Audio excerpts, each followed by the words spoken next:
Assalamualaikum warahmatullahi wabarakatuh. Gue Rifki. Kita sekarang akan bahas tentang konsep dasar akuntansi. Mungkin menurut kalian, oh akuntansi itu susah bang. Misalnya akuntansi itu ribet lah, pikiran skeptis kalian doang gitu.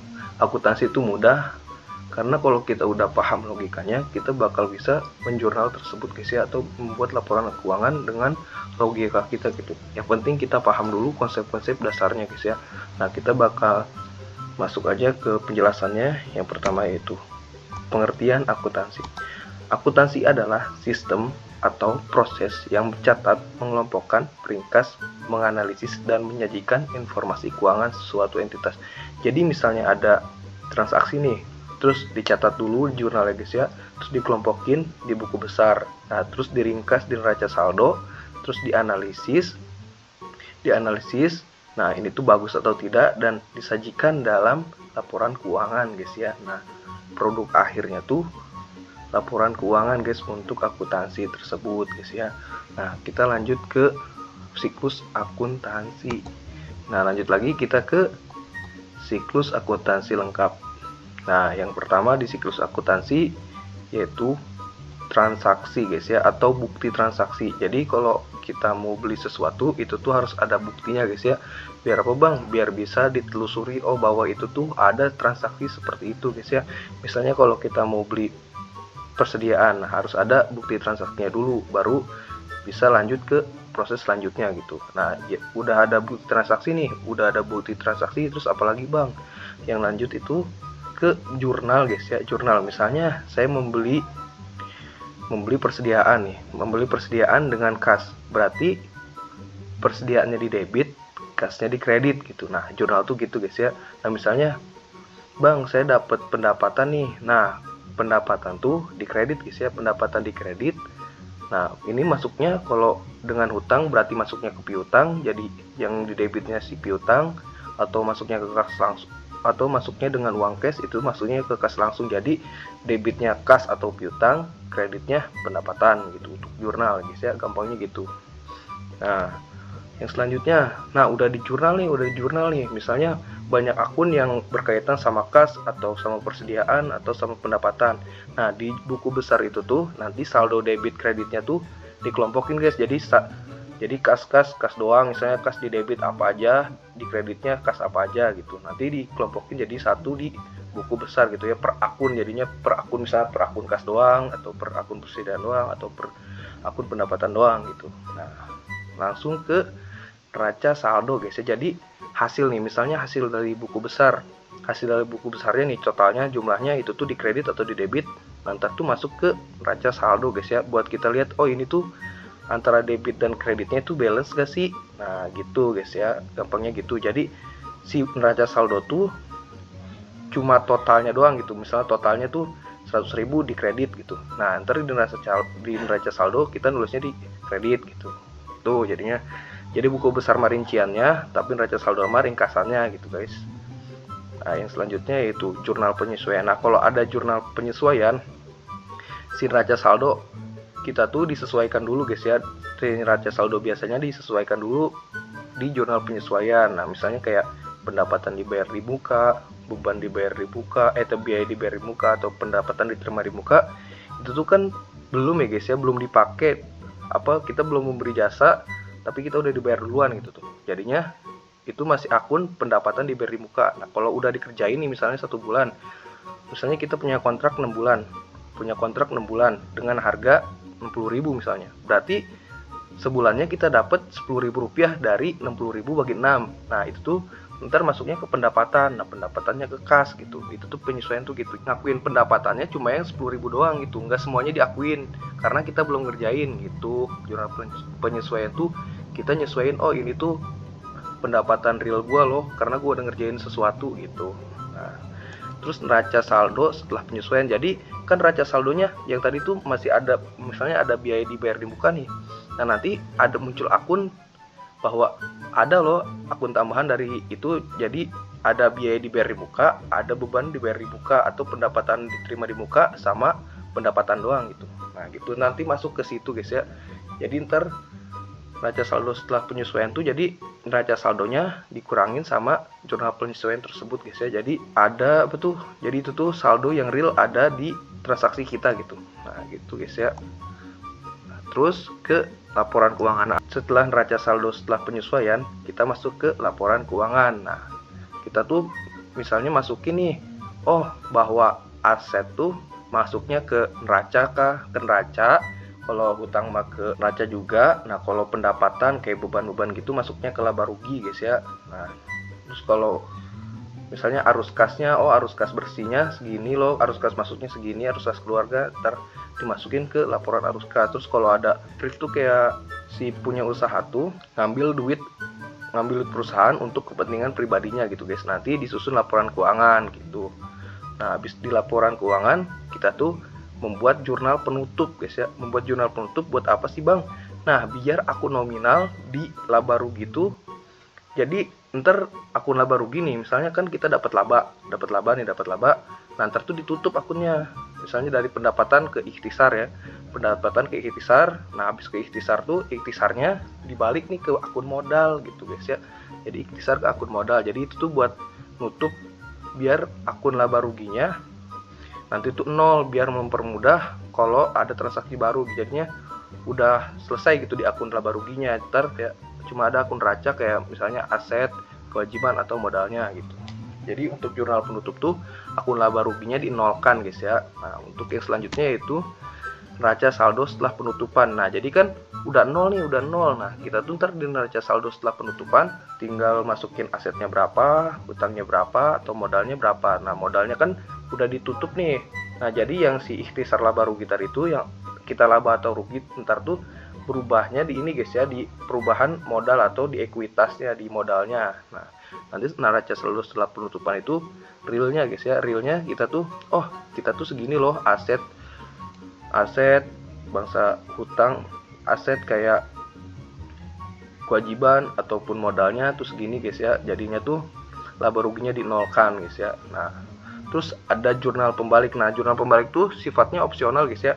Mau dipakai juga nggak apa-apa, mau nggak dipakai juga nggak apa-apa guys ya. Buat apa? Pelengkap aja guys ya. Jurnal pembalik tuh kayak misalnya saldo penyesuaian nih, saldo penyesuaian yang beban dibayar di muka.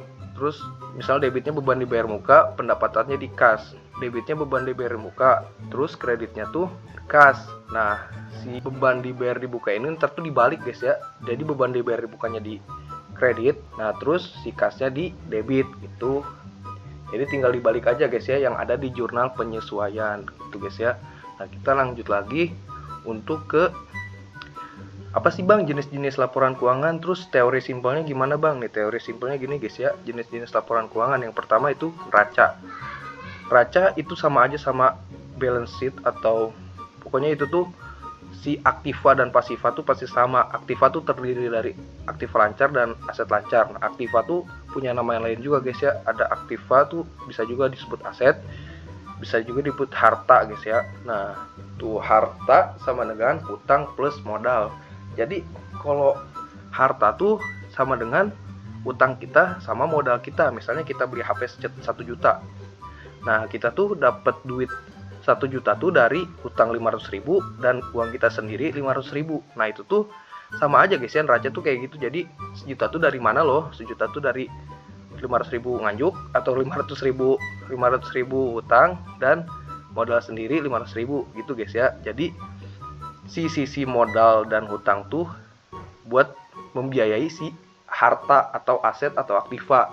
Jadi bukan si aset atau harta atau aktiva yang membiayai hutang atau modal. Jadi dibalik guys ya, dari modal plus hutang tuh ke harta atau aktiva atau asetnya gitu guys ya. Jadi dari sisi kanan ke sisi kiri gitu guys. Tuh kayak begini guys ya tuh. Nah, ini tuh pas ini balance guys ya. Kalau nggak balance tuh yang jumlah aktiva guys ya, jumlah aktiva balance 16.100.000 sama 16.100.000. Kalau nggak balance itu tuh ada yang salah sama perhitungannya guys ya. Nah, yang kedua tuh laba rugi. Laba rugi teori gampangnya cuma pendapatan dikurangi sama beban-beban. Misalnya kalau kita jualan baju nih, kita tuh bakal ngeluarin berarti produksi bajunya, terus biaya pemasarannya berapa, nah, terus biaya iklannya berapa. Nah itu tuh masuknya ke beban-beban guys ya. Nah pendapatannya tuh ya harga jual kita jual satu baju tuh berapa gitu. Jadi kalau pendapatannya misalnya kita jual baju satunya 100.000. Nah beban pemasarannya tuh 50.000 misalnya. Nah, beban untuk bikin bajunya 30.000. Nah kita tuh tinggal dikurangin aja. Jadi 100.000 kurang 50.000 kurang 30.000 gitu. Jadi itu tuh udah untung 20.000 guys ya. Itu gampangnya gitu guys, laba rugi gitu. Nah ini untuk yang kalau laba kotor sama laba usaha, laba bersih setelah pajak nanti kita bahas lebih lanjut guys ya di video-video selanjutnya. Nanti kita ini mah cuma konsep dasarnya doang, karena kalau kebanyakan nanti pusing guys ya. Nah kita langsung ke laporan yang ketiga, yaitu perubahan ekuitas. Kenapa sih bang ada laporan perubahan ekuitas? Jadi kita tuh bakal tahu, oh ini modal kita tuh bertambah enggak sih atau berkurang dari yang periode sebelumnya gitu. Nah diketahuinya dari mana bang rumusnya bang? Diketahuinya dari modal akhir sama dengan modal awal. Modal awal tuh modal yang di awal periode ditambah laba bersih kita. Laba bersih kita tuh yang ada di laporan laba rugi tadi dikurangi PRIF. PRIF tuh kayak misalnya kita tuh beli makan 100.000 terus ngambilnya dari uang perusahaan. Nah itu masuknya ke PRIF guys ya. Nah lanjut lagi guys ya, nih contohnya seperti ini guys. Terus contohnya seperti ini tuh, modal Bu Anita ditambah laba bersih dikurangi sama PRIF-nya gitu. Perubahan ekuitas tuh gitu guys ya. Jadi yang diapalin mah yang modal akhir, misalnya pendapatan kurang beban-beban tuh laba rugi, kayak neraca tuh harta sama dengan hutang plus modal, atau perubahan ekuitas tuh modal akhir sama dengan modal awal plus laba bersih kurang PRIF gitu guys ya. Nah yang lanjut lagi ke arus kas. Nah laporan arus kas tuh laporan yang emang real kita ngeluarin duit atau kita masuk duitnya tuh berapa guys ya. Bukan kalau laba rugi ada kayak beban penyusutan, beban amortisasi, itu kan kita tuh nggak ngeluarin duit guys dari beban-beban tersebut gitu. Jadinya tuh nggak ini guys ya, bukan real banget gitu. Kalau real banget mah di laporan arus kasnya guys ya.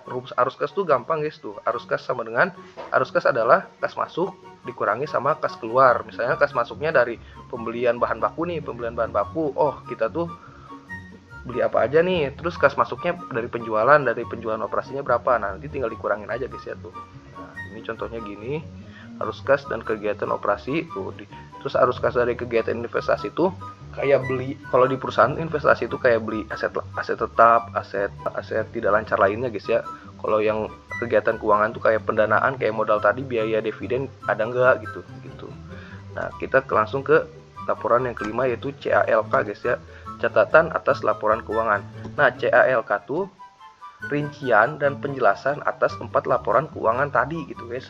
Jadi rincian dan penjelasan atas 4 laporan keuangan tadi tuh ada di CALK gitu. Misalnya akun-akun kas tuh gimana sih, rinciannya gimana, terus akun pendapatan dari mana aja sih. Nah gitu guys ya. Nah contohnya seperti ini tuh, kas rupiah valuta asing guys ya.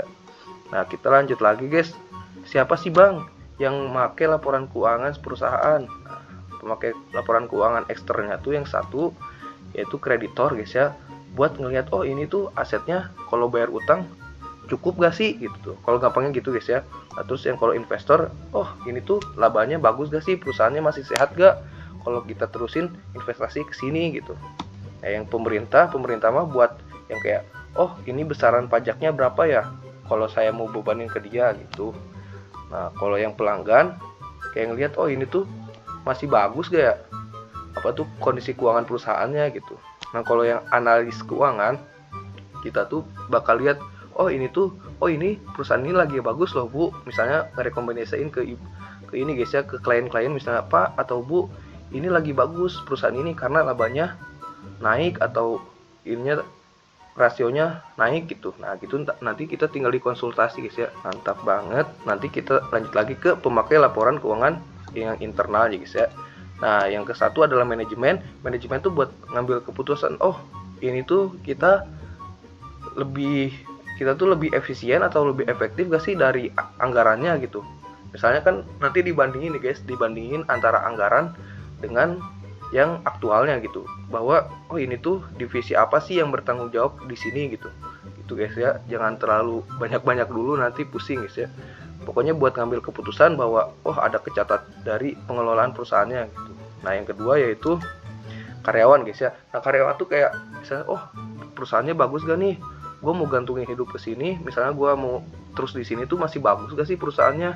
Kalau gue lanjutin ke sini, apakah ini bakal bangkrut dalam waktu dekat atau kerjaan lagi di perusahaan lain gitu guys ya. Nah guys, mantap banget, makasih banget yang udah nonton guys ya, makasih banget yang udah nonton, semoga bermanfaat, dan mohon maaf jika ada kesalahan kata atau penjelasan yang kurang baik guys ya. Nanti kalau ada yang mau tanyain atau kurang jelas penjelasannya, nanti di kolom komentar saja guys ya. Gaskeun langsung guys ya. Jangan lupa subrek, like, dan komen guys ya di akuntansi muda. Nanti kita akan membahas contoh-contoh soal dari jurnal akuntansi dan berikutnya guys ya. Gaskeun langsung guys ya. Mantap cuy. File PPT-nya nanti guys ada di deskripsi guys ya.